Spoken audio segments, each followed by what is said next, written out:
E aí galera, tudo bom?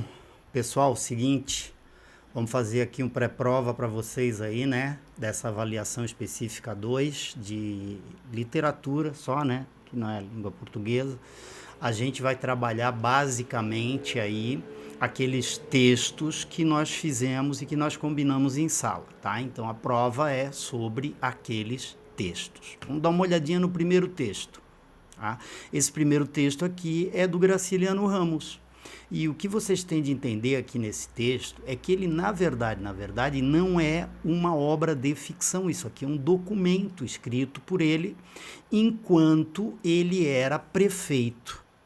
Tá? E aí ele escreve ali, excelentíssimo senhor governador, que é o vocativo para quem que ele está mandando aquilo, traga a vossa excelência o resumo dos trabalhos realizados pela prefeitura lá na época que ele era prefeito Palmeira dos Índios, em 1928, tá certo? O que é importante a gente perceber é que esse documento foi escrito de um jeito meio diferente daqueles documentos que eram escritos naquela época. Ah, por quê, professor? Porque ele era um grande escritor, né, gente? Ele vai escrever um documento, mas ele não vai deixar de ser um grande escritor. Então, nesse documento que ele escreve, ele usa o conhecimento literário que ele tem.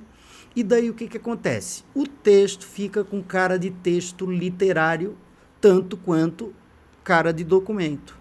Ah, por quê, professor? Porque ele expressa de uma maneira subjetiva aquilo que ele deveria expressar de uma maneira objetiva. Não que o texto fica ruim, não que o texto... Não, mas só que o texto fica literário. E é por causa disso que esse texto se torna um dos mais famosos, né, da literatura brasileira, porque mesmo escrevendo um documento, o glorioso Graciliano Ramos consegue ser um esteta, um literato, tá? Então se liga, essa questãozinha vai estar lá na prova esperando vocês. Um outro texto também que eu queria chamar a atenção de vocês, que também é do Graciliano Ramos, o Graciliano Ramos, que é um autor da segunda fase do modernismo, né? Um autor da segundo momento modernista, é que quando ele escreve seu texto do São Bernardo, ele coloca uma característica de um cara que é um cara muito egoísta, que só pensa em dinheiro, que só pensa, de certa forma, em tirar lucro da situação. E olha só o que ele fala que é o momento que ele pensa em se casar. Ele pensa em se casar porque a ideia dele é a ideia de tirar uma vantagem. Ah, por quê? Porque ele estava construindo um império e esse império que ele estava construindo, ele precisava ser passado adiante para um herdeiro. Né? Então, na verdade, o romance é um romance que mostra a história de um cara que é incapaz de amar. O romance inteiro é um cara que é incapaz de pensar no bem das pessoas. Não, o negócio dele é só dinheiro. Ele é um modelo de capitalista que estava se criando no Brasil daquele momento histórico. Então, o personagem Paulo Honório, que é o narrador, amanhecia um dia pensando em casar, aí, ó, esse cara só pensa em grana, só pensa em dinheiro.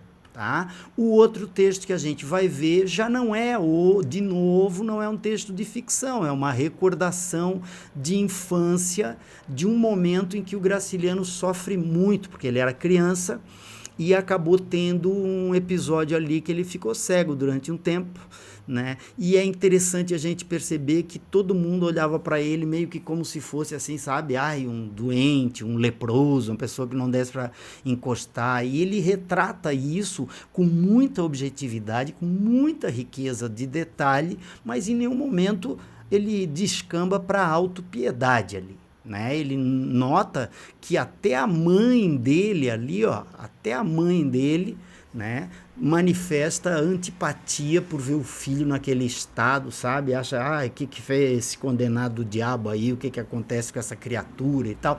Então esse aspecto é um aspecto que aparece com clareza aí nesse retrato da infância, em vez de falar daquela infância, né? Ai, todo mundo me adorava, não. Foi um momento que para ele ficou muito marcado e que é importante vocês perceberem quando vocês lerem o texto. Outros textos também que vocês vão encontrar são esses textos aqui de vidas secas. né? Vidas Secas é um texto em que o Graciliano Ramos constrói uma família de retirantes que são pessoas muito pobres, muito miseráveis, as vidas deles são secas, né? Eles não conseguem nem se comunicar, e a certa altura do romance, o Fabiano, que é um dos personagens protagonistas dessa história, o Fabiano diz para ele mesmo, assim, como se precisasse se afirmar isso, sabe? Como se ele precisasse dizer isso para ele mesmo. Fabiano, você é um homem, exclamou em voz alta. Né? Só que logo depois ele se contém e ele nota que os meninos estavam perto, e os meninos, que são os filhos dele, talvez fossem achar aquilo estranho. Né? Só que no final a reflexão dele é que ele é um cara que trabalha na terra de outras pessoas, é um cara que não pode se considerar um homem, ele é um cabra. Um cabra é aquele cara que é menos que homem, tá? Um cara que se encolhe na presença dos brancos, um cara que se descobria como um bicho ali solto naquele sertão. E é por isso que é importante a gente perceber que nesses dois textos aqui, que são de capítulos diferentes, aparecem duas situações assim. Né? Por quê? Porque no segundo texto ele encontra um soldado amarelo, se lembra que encontrou um soldado amarelo, ficou com vontade de matar aquele soldado amarelo porque tinha humilhado ele, mas ele não consegue reagir.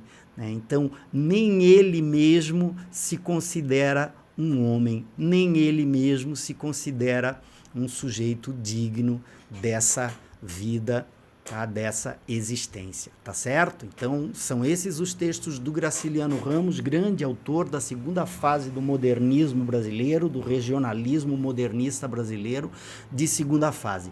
E outro texto que vocês vão encontrar lá na prova também, é o Soneto de Vinícius de Moraes. Vai ter outro poema, né? O poema Rosa de Hiroshima ali, que a rosa de Hiroshima é a rosa da bomba atômica, a rosa, né,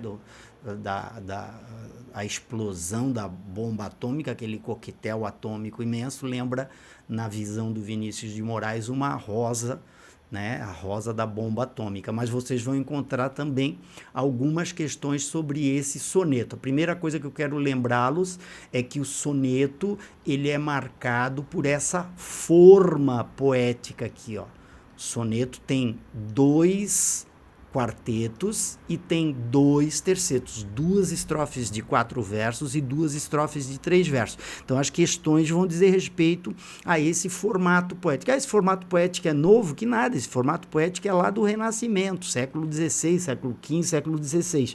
Mas o Vinícius de Moraes, que também é autor da segunda fase modernista brasileira, o Vinícius de Moraes usa um formato que é um formato clássico para escrever uma poesia que é uma poesia modernista. Né? É importante também a gente não se lembrar, não se esquecer, gente, que esse tema aí, ó, é um tema amoroso, que é um tema tradicional, clássico da poesia também. Só que ele coloca o tema amoroso de um jeito diferente. Nas 2 primeiras estrofes do poema, ele fala que o amor deve ser vivido no bem e no mal, né, na doença e na saúde, esse tipo de coisa, na felicidade e na tristeza e tal. Só que quando chega no final, ele coloca que o amor, ele deve ser infinito enquanto durar. Ou seja, coloca que o amor também tem fim, coloca que o amor também acaba. Tá bom? Espero que vocês façam uma boa prova lá, vão com calma, leiam com atenção as questões, tá? E uma boa sorte para vocês aí, gurizada. Até mais, tá?